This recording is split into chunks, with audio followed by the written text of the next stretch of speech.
Good afternoon. नमस्कार. मी स्नेहल पाटकर. बातमीपत्राला सुरुवात करूयात. पाहुयात बातमी. 36 जिल्ह्यांची वेगवान स्वरूपात महाविकास आघाडी आणि वंचितची उद्या महत्त्वपूर्ण बैठक होणार आहे आणि या बैठकीला शरद पवारांसह उद्धव ठाकरे आणि बाळासाहेब थोरात उपस्थित राहणार आहेत. अंतर्गत वाद सोडून वंचित मवियासोबत जागा वाटपाबाबत अंतरिम निर्णय घेणार का याकडे सगळ्यांचं लक्ष लागलंय. राज ठाकरेंनी आगामी लोकसभा निवडणुकीच्या दृष्टीने पक्षबांधणीला सुरुवात केली आहे. राज ठाकरे मुंबईतून निवडणुकीचं रणशिंग फुंकणार आहेत आणि लोकसभा निवडणुकांच्या पार्श्वभूमीवर मनसे अध्यक्ष राज ठाकरे यांचा मुंबईतील लोकसभा निहाय भेटींचा दौरा ठरलाय. राज ठाकरे पदाधिकाऱ्यांशी संवाद साधतायत. आर्थिक गुन्हे शाखेनं चौकशीला हजर राहण्याचे आदेश दिल्यानंतर अनिल देसाई चौकशीसाठी हजर राहिलेत. पक्षनिधी खात्यातील 50 कोटींचा निधी काढल्याचा आरोप शिवसेना शिंदे गटाकडून करण्यात आलाय आणि त्यानंतर अनिल देसाईंना आर्थिक गुन्हे शाखेनं समन्स बजावला. शरद पवार आगामी लोकसभा निवडणुकांसाठी मैदानात उतरणार आहेत. नाशिकमध्ये येत्या 13 मार्चला निवडणुकांचं रणशिंग फुंकणार आहेत. तुतारी चिन्ह मिळाल्यानंतर निफाडमध्ये शरद पवार प्रचाराचा नारळ फोडणार आहेत. उमेदवार निश्चित झाले नसले तरी शरद पवार दिंडोरी मतदारसंघात पहिली सभा घेणार आहेत.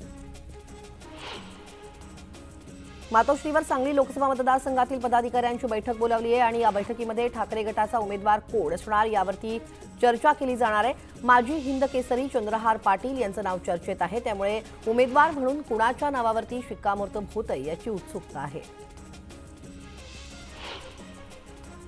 काँग्रेस पक्षानं राज्यातील 19 मतदारसंघात जोरदार तयारी सुरू केल्याचं चित्र आहे. मुंबईतील 6 मतदारसंघ वगळून उर्वरित महाराष्ट्रातील 19 मतदारसंघातील प्रमुख पदाधिकाऱ्यांची विशेष बैठक मुंबईत बोलावली आहे आणि या बैठकीत काँग्रेसच्या वतीनं आगामी लोकसभा निवडणुकीच्या अनुषंगानं महत्त्वपूर्ण चर्चा होणार असल्याचं बोललं जात आहे. महाराष्ट्रातील जनता मतदानातून उत्तर देईल. त्यामुळे महाराष्ट्र कधी दिल्लीपुढे झुकला नाही आणि कधी झुकणारही नाही असा इशारा अमोल कोल्हेंनी दिलाय. तर अजित पवारांवरती काहीही बोलणार नाही, माझं मतदारसंघातील कामच बोलेल असं वक्तव्यही त्यांनी यावेळी केलं. ठाकरे गटाचे आमदार राजन साळवी आणि त्यांचं कुटुंब एसीबीच्या रडारवरती आहे. त्यांच्या कुटुंबियांची आज रत्नागिरीच्या एसीबी कार्यालयात चौकशी होणार आहे. राजन साळवी यांचा मुलगा शुभम साळवी, मोठा भाऊ दीपक साळवी आणि वहिनी अनुराधा साळवी यांची देखील चौकशी होणार आहे. अमरावती इथं झालेल्या जलसंधारण विभागाच्या पेपरफुटी विरोधात विद्यार्थ्यांनी मुख्यमंत्र्यांना निवेदन दिलं आहे. पेपरफुटी संदर्भात चौकशी करून तात्काळ पुन्हा परीक्षा घेण्याची विद्यार्थ्यांनी मुख्यमंत्र्यांकडे मागणी केली आहे. तर तात्काळ चौकशी करू असं आश्वासन मुख्यमंत्र्यांनी विद्यार्थ्यांना दिलं आहे. छत्रपती संभाजीनगरमध्ये ड्रेनेजचं पाणी पिण्यायोग्य बनवल्याचा दावा पालिकेनं केलाय. राज्यातील हा पहिलाच प्रयोग आहे असा दावाही प्रशासकांनी केलाय. सांडपाण्यावरती प्रक्रिया करून ते पाणी पिण्यायोग्य बनवण्यासाठी पालिकेकडून कोट्यवधी रुपये खर्च करून 3 ठिकाणी मलजल प्रक्रिया प्रकल्प उभारण्यात आलाय. घाटी रुग्णालयातील रुग्णांना भेटण्यासाठी येणाऱ्या नातेवाईकांची गर्दी कमी करण्यासाठी घाटी रुग्णालय प्रशासनानं नवा निर्णय घेतलाय. आजपासून नातेवाईकांकडे पास नसल्यास त्यांना रुग्णालयात जाण्यास परवानगी मिळणार नाही. त्यामुळे आता रुग्णांच्या नातेवाईकांना पास काढणं बंधनकारक असणार आहे. केंद्र शासनानं बांगलादेशात 50,000 टन कांदा निर्यात करण्यासाठी परवानगी दिली आहे. मात्र ही निर्यात शासकीय कंपनीमार्फत केली जाणार आहे. त्यामुळे कांदा व्यापाऱ्यांमध्ये नाराजीची लाट आली आहे. गोंदिया शहरातील आंबेडकर विद्यालयात मागील 2 आठवड्यांपासून पोषण आहार शिजला नाहीये. सिलेंडर संपल्याचं कारण देत पोषण आहार शिजवण्यास टाळाटाळ केली जाते. त्यामुळे विद्यार्थी शाळेत गैरहजर राहत आहेत. याला जबाबदार असलेल्या मुख्याध्यापकावरती कारवाई होणार का याकडे सगळ्यांचं लक्ष लागलंय. मागील 2 महिन्यात राज्यात तब्बल 5.6 लाख नवमतदारांची भर पडलेली आहे आणि लोकसभा निवडणुकांपूर्वी आणखी 2 लाख मतदारांची भर पडण्याची शक्यता वर्तवली जाते. तर आतापर्यंत मतदार यादीतून 1 लाख नावं वगळण्यात आली आहेत. गेल्या 15 दिवसांपासून गायब झालेल्या थंडीचं पुन्हा आगमन झालंय. मनमाड, मालेगाव आणि नाशिक जिल्ह्यातील ग्रामीण भागात कडाक्याची थंडी जाणवतेय. तर निफाडचा पारा 6.6 अंशांवरती गेलाय. त्यामुळे द्राक्षांच्या बागांवरती याचा परिणाम होण्याची शक्यता आहे. ठाणे बेलापूर मार्गावरती ठाण्याच्या दिशेने जाणाऱ्या इथेनॉलच्या कंटेनरला दुचाकीनं धडक दिली आहे. या धडकेत दुचाकीच्या टाकीचा स्फोट झाल्यानं कंटेनरच्या चाकांना आग लागली. या आगीत दुचाकी स्वारही होरपळलेला आहे. त्याच्यावरती उपचार सुरू आहेत. नांदेड शहरातील शिवाजीनगर भागातल्या औद्योगिक वसाहतीत भीषण आग लागली. या आगीत तब्बल 12 दुकानं जळून खाक झाली आहेत. महापालिकेच्या अग्निशमन दलानं ही आग नियंत्रणात आणली आहे. शॉर्ट सर्किटमुळे ही आग लागल्याचा अंदाज आहे आणि या घटनेत मोठं आर्थिक नुकसान झालंय. नागपूरमध्ये भरधाव टिप्परनं एका 21 वर्षीय विद्यार्थिनीला चिरडल्यानं भीषण अपघात झालाय. या अपघातात 21 वर्षीय रितिका निनावे या मुलीचा दुर्दैवानं मृत्यू झालाय. कॉलेजवरून दुचाकीनं घरी येत असताना दुचाकीच्या चाकात ओढणी अडकल्यानं ती खाली कोसळली. यावेळी मागच्या दिशेनं येणाऱ्या ट्रकनं तिला चिरडल्यानं तिचा दुर्दैवी मृत्यू झाला. नागपूरमध्ये रस्ता ओलांडत असणाऱ्या एका बिबट्याला वाहनाची धडक लागल्यानं बिबट्या गंभीर जखमी झालाय. नागपूरमधील सावनेर तालुक्यातील गणपती मंदिर परिसरात ही घटना घडली आहे. दरम्यान वन विभागाच्या कर्मचाऱ्यांनी बिबट्याला ताब्यात घेत बिबट्याला उपचारासाठी दाखल केलेलं आहे. मोबाईलच्या बॅटरीचा स्फोट होऊन 5 वर्षीय चिमुकल्याचा मृत्यू झाल्याची घटना जालना जिल्ह्यातल्या भोकरदन तालुक्यातील कुंभारी गावात घडली आहे. हा चिमुकला इतर लहान मुलांसोबत खेळत असताना त्यानं मोबाईलची बॅटरी कानाला लावली आणि त्याच क्षणी बॅटरीचा स्फोट झाला आणि मुलाच्या कानाला तसंच हाताच्या बोटाला गंभीर इजा झाली आहे.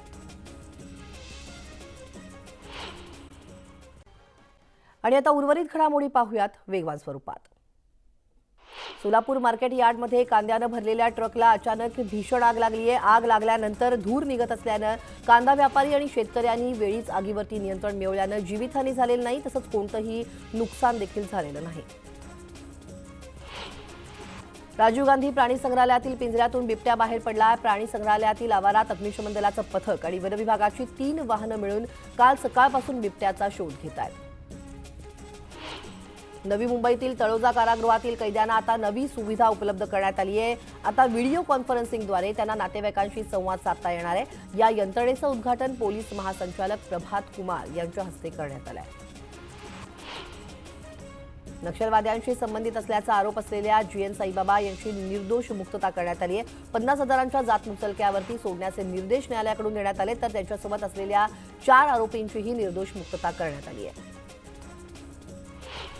पिंपरी चिंचवडमध्ये ड्रग्ज प्रकरणात अटक केलेला आरोपी फौजदार विकास शेळके यांना अखेर निलंबित करण्यात आले आहे. पोलीस आयुक्त विनय कुमार चोबे यांनी कठोर कारवाई करून दोन्ही पोलिसांना सेवेतून बडतर्फ केलंय. सातारा शहरात एका कापड दुकानात दहशत माजवून खंडणी मागणाऱ्या बकासूर टोळीतील तिघांची पोलिसांनी सातारा शहरातून धिंड काढली. यावेळी परिसरातील दहशत माजवणाऱ्या आरोपींना चांगला चाप बसलाय. गोंदिया जिल्ह्यातील एक तरुण गायब झाला होता. त्याचा कटंगी मध्यम प्रकल्पामध्ये मृतदेह आढळून आलाय. या प्रकरणी पोलिसांचा अधिकचा तपास सुरू आहे. अहमदनगरमध्ये 1.5 वर्षापूर्वी जामखेड पोलीस स्टेशनमध्ये गुन्हा दाखल केल्याच्या कारणावरून पटोदा येथील मुकादमावरती गोळीबार करण्यात आला. गोळीबार करणारे दोन्ही आरोपी फरार आहेत. पोलिसांकडून त्यांचा शोध सुरू आहे. राष्ट्रसंत तुकडोजी महाराज नागपूर विद्यापीठाचे माजी कुलगुरू सुभाष चौधरी यांच्या निलंबनाला अंतरिम स्थगिती देण्यासाठी हायकोर्टाचा नकार दिलाय. सुनावणीची योग्य संधी देण्यात आली नाही असं कारण पुढे करत निलंबनाचा आदेश रद्द करण्याची याचिका दाखल करण्यात आलेली आहे आणि मुंबई उच्च न्यायालयाच्या नागपूर खंडपीठानं विविध बाबी लक्षात घेता निलंबनाला स्थगिती देण्यास नकार दिलाय. डोंबिवलीच्या मानपाडा पोलिसांना 12 विविध गुन्ह्यांचा छडा लावण्यात यश आलंय. या कारवाईत घरफोडी, चेन स्नॅचिंग, रिक्षा चोरी करणाऱ्या 7 आरोपींना पोलिसांनी अटक केली आहे. तसंच चोरी केलेल्या 7 रिक्षा, 4 घरफोड्यांमधील रोख रक्कम, सोन्या चांदीचे दागिने, सोनसाखळी असा लाखोंचा ऐवज हस्तगत करण्यात आलाय. तुळजाभवानी मातेचे मौल्यवान अलंकार लंपास करणारा चोर अद्यापही फरार असल्यानं नागरिकांनी संताप व्यक्त केलाय. जवळपास 2.5 महिने उलटूनही पोलीस चोराचा शोध घेण्यास अपयशी ठरलेत, तर आरोपींच्या शोधासाठी विशेष पथक तैनात केल्याची माहिती पोलीस अधीक्षक अतुल कुलकर्णी यांनी दिली आहे. बातमी जळगावातून. जळगावात बोदवड तहसील कार्यालयावरती आदिवासी पारधी समाजानं जन आक्रोश मोर्चा काढलाय. रेशन कार्ड, आधार कार्ड, पॅन कार्ड, जातीचा दाखला, मतदान कार्ड या मूलभूत सुविधाही मिळत नसल्यानं आदिवासी समाज आक्रमक झालाय. संतप्त समाजानं सरकारचं लक्ष वेधण्यासाठी आंदोलन करत सरकारचा निषेध केलाय. अहमदनगर जिल्ह्यातील अनुसूचित जातीसाठी राखीव असलेल्या शिर्डी लोकसभा मतदारसंघात बौद्ध समाजाला उमेदवारी न दिल्यास निवडणुकांवर बहिष्कार टाकणार असा इशारा देण्यात आलाय. श्रीरामपूरमध्ये आयोजित केलेल्या बैठकीत सर्वपक्षीय बौद्ध समाजानं हा निर्णय घेतलाय. आणि आता पाहूयात उर्वरित घडामोडी वेगवान स्वरूपात. महाराष्ट्र प्राध्यापक संघटनेच्या वतीनं संपूर्ण राज्यभरात सहसंचालक कार्यालयासमोर धरणं आंदोलन करण्यात आलंय। शिक्षकांच्या 90% जागा भरा, शिक्षकांना पीएचडी वेतनवाढ द्या, तसंच जुनी पेन्शन योजना लागू करा अशा मागण्यांसाठी प्राध्यापक, शिक्षक आणि शिक्षकेतर कर्मचारी मोठ्या संख्येनं सहभागी झाले होते। अमरावती जिल्ह्यातील बडनेरा येथील शेतकऱ्यांनी त्यांच्या जमिनी कवडीमोल किमतीत विकल्या होत्या, मात्र त्यांना नोकरीचं आश्वासन देऊनही नोकरी न दिल्यास भूमिपुत्र आक्रमक झालेले आहेत आणि जोपर्यंत नोकरी देत नाही तोपर्यंत कारखान्याचं उद्घाटन करणार नाही असा आक्रमक पवित्रा त्यांनी घेतलाय। शरद पवार गटाचे आमदार शशिकांत शिंदे यांनी मुलाच्या लग्नानिमित्त देवदर्शनासाठी जाताना वरातीत तुतारी वाजवत गाण्यावरती थिरकण्याचा आनंद लुटलाय। यावेळी त्यांच्या कार्यकर्त्यांनी आनंदोत्सव साजरा केला। दापोलीतील करदे, अंजरला, मुरुड, लाडघर, कोळथरे, दाभोळ या समुद्र किनाऱ्यावर सह्याद्री निसर्गमित्र आणि वनविभागाच्या माध्यमातून मोठ्या प्रमाणात कासव संवर्धन मोहीम राबवण्यात येते। या मोहिमेच्या माध्यमातून दरवर्षी हजारो अंडी संवर्धित करून त्यातून निघणारी पिल्लं सुखरूपपणे समुद्रात सोडली जातात। धाराशिवहून अयोध्येसाठी विशेष ट्रेन सोडण्यात येणार आहे। भाजपच्या वतीनं धाराशिव ते अयोध्या या विशेष ट्रेनचं आयोजन करण्यात आलं आहे। 1344 रामभक्त या विशेष ट्रेननं अयोध्येला जाणार आहेत। ही ट्रेन आज निघेल आणि 2 दिवसात ती अयोध्येला पोहोचेल। अमरनाथमधील 965 वर्ष प्राचीन असलेल्या शिवमंदिरावरील शिल्प निखळून पडत असल्यानं मंदिर वाचवण्यासाठी मुख्यमंत्री एकनाथ शिंदे, खासदार डॉक्टर श्रीकांत शिंदे यांनी सातत्यानं प्रयत्न करतायत आणि आता पुरातत्व विभागानं मंदिराची झीज थांबवण्यासाठी काम सुरू केलंय। सलाईनद्वारे विशिष्ट केमिकल वापरून हे शिल्प वाचवण्याचा प्रयत्न केला जातोय। राज्यभरात पोलीस शिपाई पदासाठीची अर्ज प्रक्रिया आजपासून सुरू झालेली आहे। 17,000 पोलीस शिपायांची भरती करण्याची घोषणा काही महिन्यांपूर्वी केली होती, परंतु भरती जाहीर होत नसल्यानं तरुणांची धाकधूक वाढली होती। अखेर ही भरती प्रक्रिया सुरू झाल्यानं तरुणांना दिलासा मिळाला आहे। राज्यात अनेक भागात उन्हाचे चटके वाढायला सुरुवात झालेली असतानाच आता पुन्हा एकदा वातावरणात बदल होऊन थंडी जाणवू लागली आहे। दरम्यान मुंबईसह राज्यभरात महाशिवरात्रीपर्यंत थंडी कायम राहील असा अंदाज वर्तवण्यात आलाय। विदर्भ वगळता महाराष्ट्रात अवकाळीचं वातावरण निवळलेलं आहे। मुंबईत 2023 मध्ये 1.5 लाखांपेक्षा जास्त घरांची विक्री झाली आहे। यामध्ये सर्वाधिक 42% वाटा 2 बेडरूम हॉल किचन म्हणजेच 2 BHK या घरांच्या विक्रीचा होता। 2024 या वर्षाच्या 2 महिन्यात देखील हाच ट्रेंड कायम असल्याचं दिसून आलंय। गेल्या वर्षभरात रेल्वे पोलिसांच्या दप्तरी 15,777 गुन्ह्यांची नोंद झाली आहे। यापैकी 41% गुन्ह्यांची उकल करत 30% मालमत्ता जप्त करण्यात आली आहे।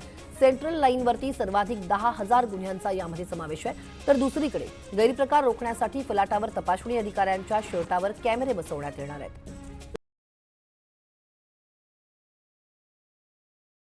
लाल मिरचीची आवक वाढल्यानं मिरची स्वस्त झाली आहे। मिरचीचा भाव 50 रुपयांनी घसरलाय। लाल मिरची उत्पादक त्यामुळे अडचणीत आलेत।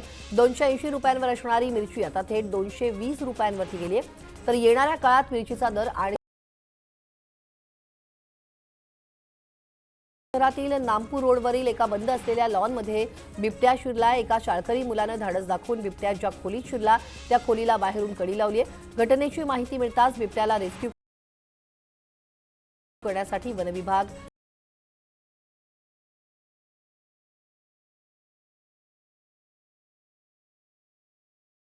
गंभीर जखमी झालाय। बाईकस्वाराला ओव्हरटेक करताना धडक लागल्यानं हा अपघात घडल्याची माहिती समोर येते। या प्रकरणी बस चालकाला पोलिसांनी ताब्यात घेतलंय। अहमदनगरला भीषण आग लागल्यानं दुकानातील सर्व सामान जळून खाक झालंय। लाखोंचं नुकसान यामध्ये झालंय। आगीचं कारण अद्याप अस्पष्ट आहे।